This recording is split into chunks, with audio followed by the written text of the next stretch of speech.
లేదు. కానీ ఇప్పుడున్నటువంటి ముఖ్యమంత్రి గారు ఆయన ఆలోచన చిన్నగా ఉన్నది, చూపు కేవలం పెద్దవాళ్ళ వైపే ఉన్నది.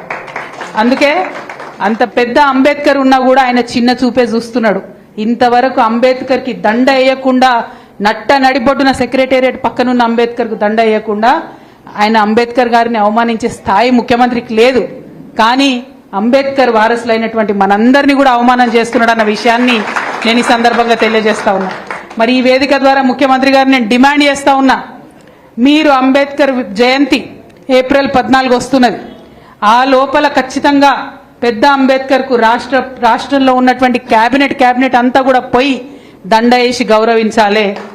లేదంటే ఏదైతే మీరు గేట్లు వేసి పెట్టినరో అంబేద్కర్కి వాటిని బద్దలు కొట్టుకొని మేమంతా పోతాం.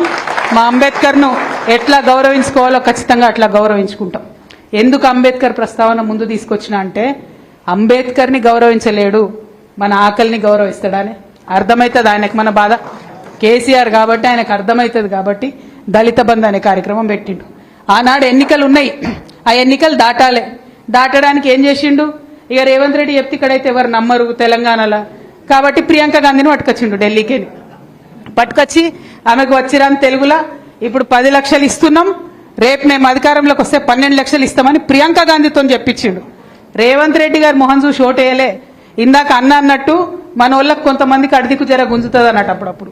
అందుకని ప్రియాంక గాంధీని చూడంగానే సరే మరిగా ఏదో పాపం అక్క చెప్తుంది ఢిల్లీకి వెళ్ళి వచ్చింది, ఈమె 10 లక్షలు ఉన్నది 12 లక్షలు చేస్తా అంటుంది అని నమ్మినాం, కానీ మోసపోయినాం. మనం ఇవాళ రేవంత్ రెడ్డి గారిని డిమాండ్ చేసేది ఒకటే, ముఖ్యమంత్రి గారు మీరు ఎట్లాగూ చేయలేరు 12 లక్షలు ఇచ్చుడు మీతో కాదు, ఎందుకంటే మీకు ప్రభుత్వం నడపస్తలేదు. సంవత్సరానికి 10,000 కోట్ల ఘాటాలో పోతున్నది పరిస్థితి. రియల్ ఎస్టేట్ కుదేలైంది, ఇండస్ట్రీస్ కుదేలైనాయి. మీరు వచ్చుడే అప్పులని మాట్లాడితే ఇలా దేశంలో మన రాష్ట్రానికి ఎవరు అప్పులు ఇచ్చేటటువంటి పరిస్థితి కూడా లేకుండా చేసి అందరినీ కూడా ఆగం చేసే పరిస్థితి ఉన్నది. కానీ డిమాండ్ ఒకటే, ఆల్రెడీ కేసీఆర్ గారు సపరేట్గా డబ్బులు తీసి శాంక్షన్ చేసి 28,000 మందికి దళిత బంధు శాంక్షన్ చేసిర్రు. ఇవాళ మా తమ్ముడు మహేష్ ఆధ్వర్యంలో మీరందరు చేసిన ఉద్యమానికి 10,000 మందికి ఆల్రెడీ రిలీజ్ చేయక తప్పని పరిస్థితి వచ్చింది. ఇంకా 18,000 మంది మిగిలి ఉన్నారు. మీకు చేతనైతే ధైర్యం ఉంటే ఇప్పుడు బడ్జెట్ సెషన్ వస్తుంది, అంత లోపల రిలీజ్ చేయాలని చెప్పి నేను ముఖ్యమంత్రి గారిని డిమాండ్ చేస్తా ఉన్నా. ఈ బడ్జెట్ లోపలనే రిలీజ్ చేయాలి, లేకపోతే వచ్చే అసెంబ్లీలో బీఆర్ఎస్ పార్టీ తరఫున మేమందరం కూడా వారిని అసెంబ్లీ సాక్షిగా నిలదీస్తామని, మీ పక్షాన మాట్లాడతామని కూడా ఈ సందర్భంగా నేను తెలియజేస్తా ఉన్నాను. అంబేద్కర్ అభయహస్తం సాధన సమితి అని పెడతా అన్నాడు తమ్ముడు, పెట్టు కొట్లాడు, కాకపోతే ఈ ముఖ్యమంత్రి మీద అయితే నాకు నమ్మకం లేదు. ఉన్నదానే మీకు ఎవరికన్నా ఎప్పుడైనా ఇచ్చిన మాట మీద నిలబడ్డానే? మరి ఎందుకే ఆయనతో మనకు మళ్ళీ 2-3 ఏళ్ళు ఆగితే మనమే వస్తాం, మనమే వేసుకుందాం మంచిగా. ఇంకొక మాట మీరు ఆలోచన చేసుకోవాలి, ఆయన మోసం చేయని వాళ్ళు ఎవరైనా ఉన్నారా? కనీసం కేసీఆర్ సార్ గురుకులాలు పెట్టిండు, వాటినైనా నడపస్తుందా చక్కగా? 57 మంది పిల్లలు చచ్చిపోతారని గురుకులాలలో. ఏం చేస్తున్నట్టు ప్రభుత్వం, ఏం చేస్తున్నట్టు? కనీసం కేసీఆర్ పెట్టిపోయింది దాన్ని ఉన్నట్టు నడపరాని చేతగానటువంటి వ్యవస్థ ఈ ప్రభుత్వంలో నడుస్తుంటే వారి నుండి ఇంకా మనం ఆశించడం.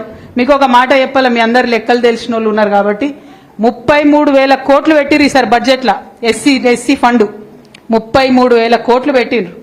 దాంట్లో ఇప్పటి వరకు అంటే ఇంకా 15 రోజులు అయితే మార్చి వస్తుంది, కొత్త బడ్జెట్ వస్తుంది. దాంట్లో ఇప్పటి వరకు విడుదల చేసింది ఎంత అంటే కేవలం 9,800 కోట్లు. అంటే పెట్టుడేమో 33,000 కోట్లు, కానీ ఇచ్చుడేమో కేవలం 9,800 కోట్లు. అంటే కేవలం 30% బడ్జెట్ మాత్రమే ఇచ్చిరు తప్పితే ఇంకా ఇవ్వలే. ఇంకా మిగిలిన డబ్బులు కూడా మనకు ఉంటాయి మన ఖాతాలో. ఎందుకోసం ఉంటాయి? కేసీఆర్ సార్ ముందే ఆలోచించిండు, ఇసొంటి ఎవరైనా ముఖ్యమంత్రి వస్తే ఫ్యూచర్లో ఇబ్బంది అవుతుందనే SC/ST సబ్ ప్లాన్ కి ఒక ఖచ్చితమైన చట్టం తీసుకొచ్చారు కేసీఆర్ సార్. మీరు కనుక ఈ సంవత్సరంలో ఖర్చు పెట్టకపోతే వచ్చే సంవత్సరం మనకి ఇవ్వాల్సిందే అవి, వాటిని ఎగబెట్టడానికి లేదు. కేసీఆర్ సార్ చట్టంలో మనందరి కోసం ఆ రక్షణ పెట్టిండు ఆల్రెడీ. కాబట్టి ఇప్పుడు ఎగబెట్టినా కూడా ఆ డబ్బులు వస్తాయి. కానీ ఆ డబ్బుల్ని సంపాదించి తెచ్చి మీకు ఇచ్చేటటువంటి మనసున్న సర్కార్ లాగా అయితే నాకు అనిపిస్తలేదు. వారిని ఒకటే ఒక భాష అర్థమవుతుంది, వారికి ఉద్యమాల భాషనే అర్థమవుతుంది. బరాబర్ మొదలు పెడదాం, మేము అసెంబ్లీలో మొదలు పెడదాం, మీరు ఎక్కడేంటే అక్కడికి నేను కూడా వస్తా, ఈశ్వరన్న కూడా వస్తా. అట్లనే మా బండ శ్రీనన్న కూడా వస్తారు. ఇవాళ కావాలనే వీళ్ళిద్దరిని పిలిపించిన, ఎందుకంటే మన దళితుల పాలిట ధనలక్ష్మి లెక్క మన అన్న అందరికీ కూడా దళిత బంధు స్కీమ్ వారి ఆధ్వర్యంలో కేసీఆర్ గారు మొదలుపెట్టిన. మరి అటువంటి లక్ష్మీపుత్రుడు ఇక్కడ ఉండాలి. అట్లనే అన్న ఎస్సీ కార్పొరేషన్ కి వచ్చిన నిధులతోనే దళిత బంధు చేసుకున్నాం కాబట్టి తను కూడా ఇక్కడ ఉండాలనే వారిద్దరిని నేను ఇవాళ పిలవడం జరిగింది. వాళ్ళకి తెలుసు ప్రతి లెక్క ఏ ఊర్లో ఎన్ని ఇచ్చినాం, ఏ ఊర్లో ఎట్లా ఇచ్చినాం, ఎట్లా మనం బ్యాంకులతోని కలెక్టర్లతో ఇబ్బంది లేకుండా చేసినామని తెలుసు కాబట్టి వారిని ఇక్కడ పిలిచినాం. కాబట్టి ఈ పోరాటంలో మేమందరం బీఆర్ఎస్ పార్టీగా మీ వెంట ఉంటామని ఈ సందర్భంగా నేను తెలియజేస్తా ఉన్నాను. మరి మీ అందరికీ తెలుసు వర్గీకరణ పంచాయతీ కూడా నడుస్తున్నది. అన్న చెప్పినట్టుగా వర్గీకరణ పేరు చెప్పి ఈ ముఖ్యమంత్రి గారు చేసిన మరొక మోసం ఏంటంటే మొదలేమన్నాడు, నేను రాగానే సంవత్సరానికి 2 లక్షలు ప్రభుత్వ ఉద్యోగాలు ఇస్తా అని చెప్పి ఇయ్యలేకపోయింది. ఇంత లోపల ఏమైంది, కోట్ల ఆర్డర్ వచ్చింది వర్గీకరణ చేయాలి అని చెప్పి. అందులో మోడీ గారు చేసింది ఏం లేదు, రేవంత్ రెడ్డి గారు చేసింది ఏం లేదు. సుప్రీంకోర్టులో ఆర్డర్ వచ్చింది వర్గీకరణ చేయాలి అని చెప్పి. వర్గీకరణ చేయాలనగానే ఈయనకు ఐడియా వచ్చింది, అరే నేను ఎట్లా ఉద్యోగాలు ఇవ్వలేకపోతున్నా కాబట్టి ఒక లింక్ పెడదామని చెప్పి ఇక వర్గీకరణ అయ్యే వరకు నేను జాబ్లు ఇవ్వబోయని మొదలుపెట్టింది. 6 నెలల తీర్పు వచ్చి ఇప్పటిదాకా ఆల్లేదు సూళ్ళలేదు అన్నట్టున్నది పరిస్థితి. ఇప్పుడు ఇక తప్పక మనందరం వెంటబడి లొల్లి పెడితే కులగణన చేయాల్సి వచ్చింది. లొల్లి పెడితే కులగణన చేసేవారైనా రిపోర్ట్ దాచుకుంటారా, అసెంబ్లీలో పెట్టాలి కదా. ఇవాళ డిమాండ్ చేస్తా ఉన్నా నేను ఈ వేదిక ద్వారా, అన్న చెప్పింది కరెక్ట్. వర్గీకరణ 2011 జనాభాతో చేస్తా అంటున్నా ఆయన. నిన్నగాక మొన్ననే లెక్క చేసింది కదా రాష్ట్ర ప్రభుత్వం. మరి మొదలు ఆ లెక్కలన్నా బయట పెట్టాలి కదా. ఆ లెక్కలు బయట పెడతలేరు, ఎందుకంటే తెలుస్తుంది కదా దళితులు 15% కాదు ఎక్కువ ఉన్నారని తెలుస్తుంది కాబట్టి ఆ లెక్క బయట పెడతలేరు. ఒక డిమాండ్ ఏంటంటే ఖచ్చితంగా కులగణన రిపోర్టు బయట పెట్టాలి. 2 షమీమ్ అఖ్తర్ కమిటీ అని వేసిరు వర్గీకరణ మీద. మరి ఆ కమిటీ రిపోర్టు మొదలు ఇచ్చిరట, ఏమిచ్చిరో మనకైతే తెలియదు, ఎందుకు చెప్తలేరు మరి బయటకు. ఆ రిపోర్టు బయట పెట్టాలని 2వ డిమాండ్ చేస్తా ఉన్నాం. 3వది ఇప్పుడు షమీమ్ అఖ్తర్ కమిటీకి మళ్ళా మనందరం లోలు పెడితే కొంచెం టైం ఇచ్చిరు, తప్పులు చేసినాం కాబట్టి ఇంకేదో ఆలోచన చేస్తున్నాం అని చెప్పి.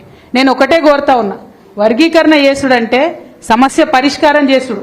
కానీ ఈ ప్రభుత్వం ఏం చేస్తుంది, వీళ్ళకి ఇంత ఇస్తాం వాళ్ళకి ఇంత ఇస్తామని ఆధారాలు లేకుండా చెప్పి అందరు కూడా ఆగమయ్యేటట్టు, అందరు కూడా ఆందోళనకు వచ్చేటట్టు చేస్తున్నది. అంటే దళితుల మధ్యలో పంచాయతీ పెట్టేయడానికి కాదు కదా వర్గీకరణ కోరేది. ఎవరికైతే ఇన్ని రోజులు హక్కు లేదో వాళ్ళకి ఇవ్వమని కోరుతున్నాం. ఉన్న వాళ్ళది గుంజుకోమంటలేం కదా. ఉన్న వాళ్ళది ఉంటుంది, ఇవ్వని వాళ్ళకి ఎట్లా సర్దుబాటు చేయాలి, ఏ రేషియో ప్రకారం చేయాలి అని క్లారిటీగా చెప్పాలి. కానీ అది చేయకుండా షమీమ్ అఖ్తర్ రిపోర్టు బయట పెట్టకుండా, జనాభా లెక్కలు బయట పెట్టకుండా మళ్లీ దళితులను మోసం చేసి వర్గీకరణ చేయాలి కాబట్టి మీకు జాబులు ఇస్తలేమని మొత్తం తెలంగాణ యువతను మోసం చేసేటటువంటి ప్రయత్నం ఈ ముఖ్యమంత్రి గారు చేస్తా ఉన్నారు. ఈ ప్రయత్నాన్ని మేము తీవ్రంగా నిరసిస్తా ఉన్నాం. వర్గీకరణ వంకతోని జాబ్ క్యాలెండర్ మీరు ఆపొద్దు, వర్గీకరణ తక్షణమే చేయండి. అన్ని కూడా మీకు ముంగట ఉన్నాయి, బయట పెట్టండి, ట్రాన్స్పరెంట్ గా అందరిని పిలిచి మాట్లాడి